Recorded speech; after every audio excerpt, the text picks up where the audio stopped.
इंदौर में शहर में हाल ही में हुई एक दुखद घटना के बाद इंदौर जिला प्रशासन ने यातायात व्यवस्था को लेकर कड़े कदम उठाने के संकेत दिए हैं। कलेक्टर श्री शिवम वर्मा की अध्यक्षता में आयोजित सड़क सुरक्षा समिति की एक महत्वपूर्ण बैठक में कई अहम निर्णय लिए गए। बैठक के बाद मीडिया से बात करते हुए कलेक्टर शिवम वर्मा ने बताया कि शहर में भारी वाहनों के लिए निर्धारित 19 नो एंट्री पॉइंट्स पर अब और भी सख्ती से नियमों का पालन करवाया जाएगा। उन्होंने कहा, हाल ही में शहर में एक बहुत ही दर्दनाक घटना हुई, जिसे देखते हुए नो एंट्री को लेकर विस्तृत चर्चा की गई है। इन 19 पॉइंट्स पर नियमों का कड़ाई से पालन सुनिश्चित किया जाएगा।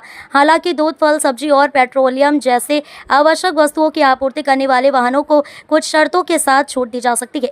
कलेक्टर ने स्पष्ट किया कि इन वाहनों के लिए एक ऐसा रूट प्लान तैयार किया जाएगा जिससे वे शहर के भीड़-भाड़ वाले इलाकों जैसे अस्पताल, स्कूल, मंदिर और प्रमुख बाजारों से बचकर निकल सकें। श्री वर्मा ने जोर देकर कहा, किसी भी वाहन को छूट देने से पहले वाहन और चालक दोनों की फिटनेस की पूरी तरह से जांच की जाएगी। केवल उन्हीं को अनुमति मिलेगी जो सभी मानकों पर खरे उतरेंगे। बाकी सभी भारी वाहनों के लिए नो एंट्री के समय में आवाजाही पूरी तरह से प्रतिबंधित रहेगी। प्रशासन इस संबंध में जल्द ही ट्रांसपोर्ट एसोसिएशन और अन्य संबंधित पक्षों के साथ एक और विस्तृत बैठक करेगा ताकि इन नियमों को प्रभावी ढंग से लागू किया जा सके।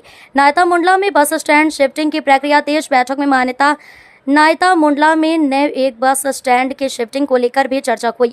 कलेक्टर ने बताया कि वहां पीने के पानी, गार्ड रूम और अन्य यात्री सुविधाओं का काम पूरा हो चुका है। आरटीओ और संबंधित एसडीएम जल्द ही मौके का निरीक्षण करेंगे, जिसके बाद अगले कुछ दिनों में बस स्टैंड को शिफ्ट करने की प्रक्रिया पूरी कर ली जाएगी। देखिए, आज सड़क सुरक्षा बैठक में सभी लोग जुड़े थे। इस बैठक में अत्यंत महत्वपूर्ण बैठक थी और इसमें चूंकि अभी जैसा कि हमारे शहर में एक बहुत विपत्त घटना हुई नो एंट्री को लेकर, तो उस पॉइंट से चर्चा हुई। नो एंट्री के 19 पॉइंट्स अभी वर्तमान में है हमारे पास। उन पॉइंट्स पे क्या क्या कार्रवाई करनी रहेगी, क्या क्या चीज़ें रहेंगी, उसके बारे में बात हुई। साथ ही साथ कुछ एसेंशियल कमोडिटी जैसे दूध, फल, सब्जी, पेट्रोलियम प्रोडक्ट्स का डीजल, ये सब चीज़ें जो हैं, इनकी आवक को लेकर जरूर एक इशू आया कि इनके टाइम के लिए क्या इनको एग्जम्पशन दिया जाए। तो उसके लिए हम लोगों ने एक डिटेल प्लान करने को कहा है कि इनके रूट निर्धारण इस प्रकार से किए जाए जिससे ये किसी भीड़ भड़ाव वाली जगहों से रूट से बचें।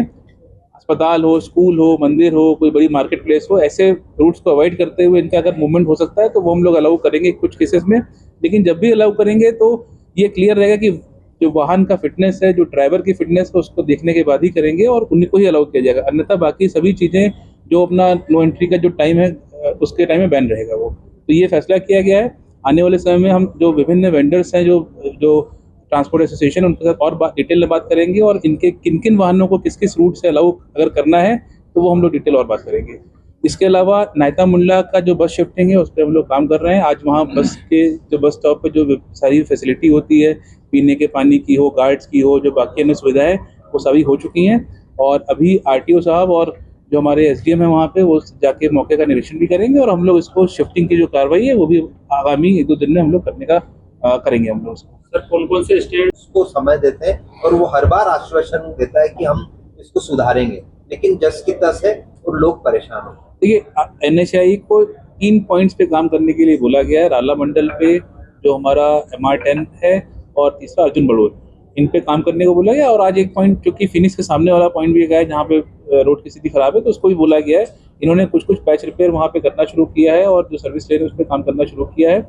और लेकिन इस तरह की घटनाएं भी आती हैं कि जैसे कोई वाहन खराब हुआ, उसको समय पर नहीं हटाया, जिससे क्योंकि वो इतना हैवी ट्रैफिक का वो हमारा बाईपास है वो, कि वहाँ पे तुरंत जाम लगने की संभावना रहती है। तो ऐसी घटनाओं के लिए मैंने ये कहा कि अगर आगामी इसमें ऐसी कोई घटना होती है, ऐसी लापरवाही होती है, तो उसमें हम सुसंगत धाराओं में FIR भी कराएंगे और कठोर कार्रवाई करेंगे। 25 अगस्त का सुप्रीम कोर्ट का रूलिंग जाएंगे नवलखा के अलावा। अभी नवलखा का हम लोगों ने किया है, लेकिन जैसे हमारी तैयारियां हो जाएंगी उसको हम लोग और आगे शिफ्ट करेंगे। सर, उसमें एक इशू ये भी है, पब्लिक ट्रांसपोर्ट का भी इशू है, क्योंकि दूर है, शहर से बाहर है, रास्ते में जाने वाले यात्रियों को परेशानी है, रोड भी खराब है। इसके लिए देखिए, एक चीज रोड का है वो PWD उस रोड को बना भी रहा है और साथ ही साथ अभी 15 बसेस जो AICTCL की है उनका रूट वहाँ पर निर्धारण किया गया है। हम ये भी प्रयास कर रहे हैं कि जैसे जैसे इसकी डिमांड और बढ़ेगी हम लोग अन्य बसों को भी वहाँ शिफ्ट करने का प्रयास करेंगे और दूसरे जो हमारे साधन है जैसे ई-रिक्शा है या जो साधन मतलब जो अलाउड रहेगा उसको भी हम लोग प्रयास करेंगे कि वो भी धीरे धीरे वहाँ पे लेंगे, जिससे जो भी यात्री हैं उनको असुविधा ना हो। सिर्फ अर्जुन बड़ौदा